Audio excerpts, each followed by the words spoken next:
వచ్చిందో పిల్లలు రాను రానంటూ నీ చిన్నదో చిన్నదో రాములోని గుడికొచ్చే చిన్నదో చిన్నదే.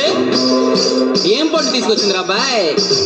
యాపిల్ పండు, నారింజ పండు, బత్తాయి పండు, బొప్పాయి పండు, అనస పండు, పనస పండు, నిమ్మ పండు, దానిమ్మ పండు, మామిడి పండు, అరటి పండు.